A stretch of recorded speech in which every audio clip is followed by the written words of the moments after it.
For this tutorial, we'll be going over one of my favorite poses of all time, Uttanasana, or standing forward fold.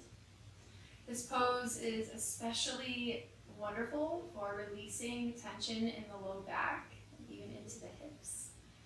It can be a bit intense for the hamstrings, so remember, knees can always be bent, but we'll get there when we get there. I especially appreciate this pose because it's helpful personally in releasing my upper body. So if you can let go of tension and engagement in the shoulders, along the neck, and then into the face, it's a tremendous release for the entire upper body.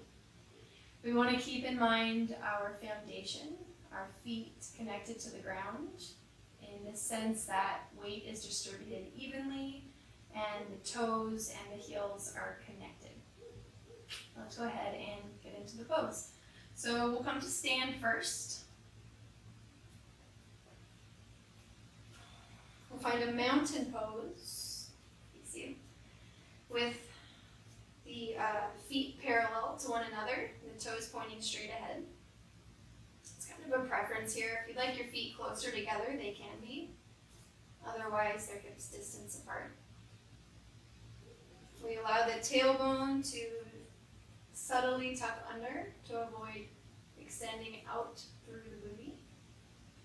Draw the navel in, draw your shoulders back and down, and open your palms up to face forward.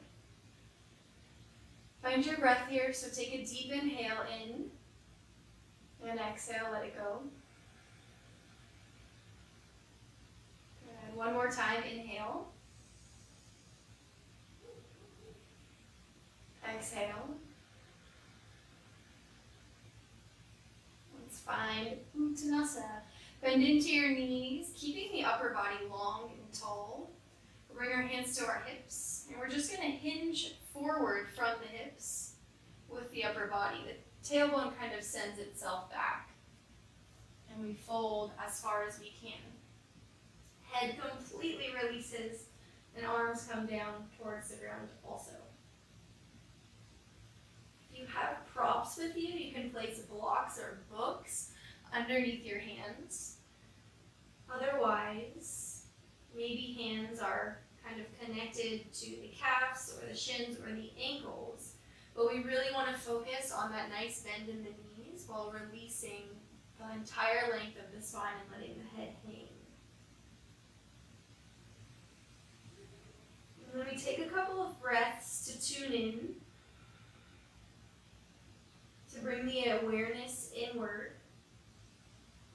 to notice what's going on in the body without judgment or expectation, just noticing where you're at right now in this moment, as our bodies are different moment to moment, day to day.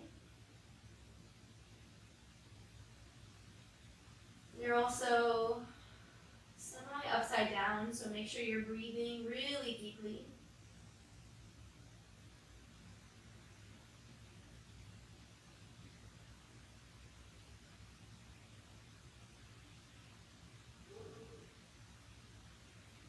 Notice how the weight is distributed in the feet. If your weight is back in your heels, it's going to send your hips back. What we really want is the weight forward in the feet, so hips can semi-align over the heels.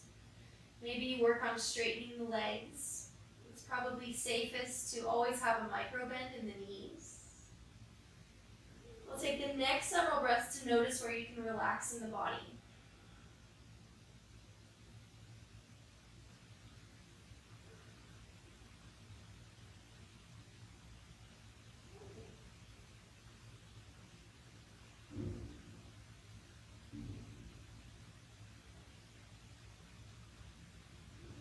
Let's bend into the knees, and we'll roll ourselves all the way up.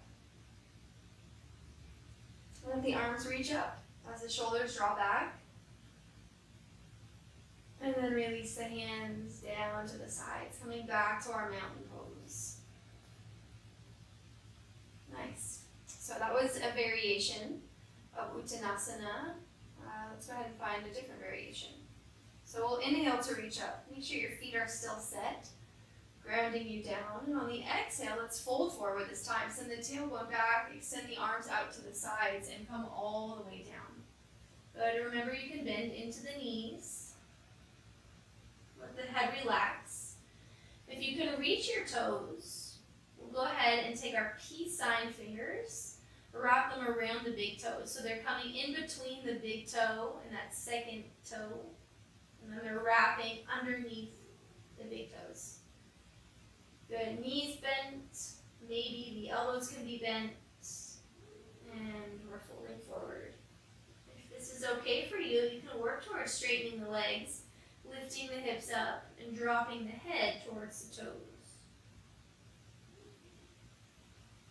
This is just another variation, another option.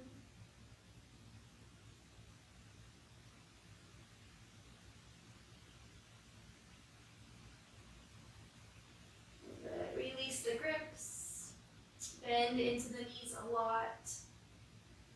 And we rise up. Take your time. Reach up high.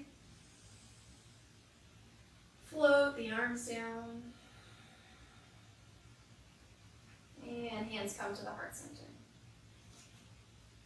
Awesome. Thank you so much. Namaste.